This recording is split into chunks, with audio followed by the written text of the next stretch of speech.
قیامت یہ ہمارے بنیادی عقیدوں میں سے ہے کہ جو بھی ہم اچھے برے اعمال کر رہے ہیں قیامت کے دن اللہ کے حضور حاضر ہوں گے ہم، اور ایک ایک عمل نامہ اعمال میں تولا جائے گا جو ہم کر رہے ہیں، کرامن کاتبین اس کو نوٹ کر رہے ہیں، لکھ رہے ہیں، اور وہ کسی سے نہ رشوت قبول کرتے ہیں، نہ کسی کی رعایت کرتے ہیں، اور نہ کسی کی فیور کرتے ہیں، جو ہے وہ لکھ لیتے ہیں۔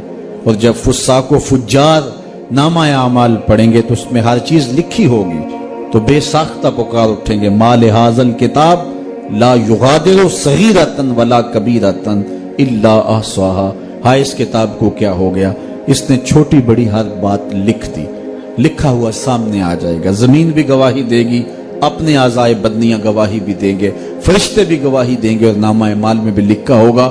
آدمی کی نیکیوں اور گناہوں کے 4 گواہ ہوں گے، لیکن اگر کسی نے گناہ کے بعد توبہ کی، اللہ چاروں گواہیاں مٹا ڈالے گا، نامہ اعمال سے بھی حذف کر دیا جائے گا، فرشتوں کی یادداشت سے بھی ختم ہو جائے گا، جس زمین پہ جرم کیا وہ زمین بھی بھول جائے گی، اور اعضائے بدنیاں سے بھی محو کر دیا جائے گا۔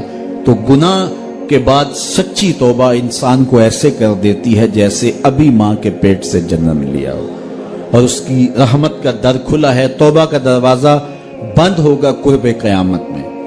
قیامت سے 40 سال قبل سورج مغرب میں غروب ہوگا، غروب ہونے کے بعد دوبارہ پھر نکل آئے گا، اور پھر نصف النہار تک آئے گا، اور پھر دوبارہ غروب ہو جائے گا۔ یہ اعلان ہوگا اس بات کا کہ اب توبہ کا دروازہ بند ہو گیا، اب کوئی توبہ کرے بھی تو اس کی توبہ قبول نہیں ہوگی۔ تو یہ قیامت کا عقیدہ، اس پر ہمارا ایمان ہونا چاہیے۔ اسی طرح برزخ کا عقیدہ، اس دنیا کے اندر سے ہم مرنے کے بعد قیامت سے پہلے کی زندگی، موت اور قیامت کے درمیان کی زندگی برزخ کی زندگی ہے۔ اس میں 3 سوال عقیدے کے بارے میں، من ربوں کا، ما دینوں کا، ما کنت تقول فی ھذا الرجل، یہ 3 سوال ہیں۔ جو ان میں پاس ہو گیا وہ سرخرو ہو گیا، جو ناکام ہوا وہ سخت خسارے کا سودا کر بیٹھا۔ پھر قبر کے اندر کھڑکی کھول دی جائے گی، یا جنت کی یا جہنم کی۔ جس کے قبر میں جنت کی کھڑکی کھولی جائے گی تو وہ موج میں ہوگا، اور قیامت اس کے لیے دیر نہیں ہوگی۔ لیکن جس کی قبر جہنم کے گڑھوں میں سے گڑھا بن گیا، اس کو سخت اذیت کا شکار ہونا پڑا۔ آدم علیہ السلام سے لے کر قیامت تک پیدا ہونے والے آخری انسان کے انگوٹھے کے نشان نہیں جڑتے آپس میں۔ بڑی سے بڑی کمپنی بھی ہوگی، کسی چیز کے ماڈل 2 نکال دے گی، 4 نکال دے گی، کتنے نکالے گی؟ اس سے زیادہ تو نہیں نکالے گی۔ لیکن دیکھیے، 2 آدمیوں کی شکلیں آپس میں نہیں ملتی، ناک بھی اسی جگہ پہ، کان بھی اسی جگہ پہ، آنکھیں بھی اسی جگہ پہ، زبان ہونٹ بھی اسی جگہ پہ۔ یہ درختوں کے جو پتے ہوتے ہیں، 2 پتوں کو کمپیوٹر میں رکھو لا کے، تو 2 پتوں کے ریشے آپس میں نہیں ملتے۔ ہزاروں لاکھوں تتلیاں ہیں، ان کے پر دیکھو لا کے، بظاہر ایک جیسے لگ رہے ہیں لیکن دونوں کے پر ایک جیسے نہیں ہیں۔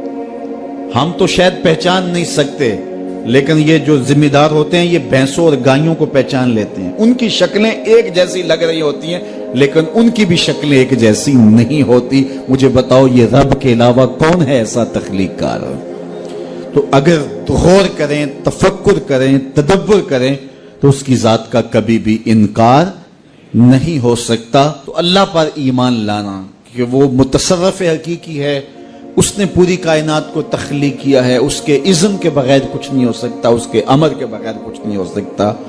کائنات کو اس نے پیدا کیا ہے، امر کن سے پیدا کیا ہے، اور پھر ایک دم پوری کائنات فنا بھی کر دے گا، پھر اس کے بعد دوبارہ زندگی دے گا۔ اللہ اکبر۔ پھر لوگوں کا حساب ہوگا۔ اس نے جنت کو پیدا کیا، اس نے دوزخ کو پیدا کیا۔ جنت اس کی رضا کا مظہر ہے، دوزخ اس کے قہر و غضب کا مظہر ہے۔ مطلب کیا؟ جس پہ راضی ہوگا اس کو جنت میں بھیجے گا، جس پہ ناراض ہوگا اس کو جہنم میں ڈال دے گا۔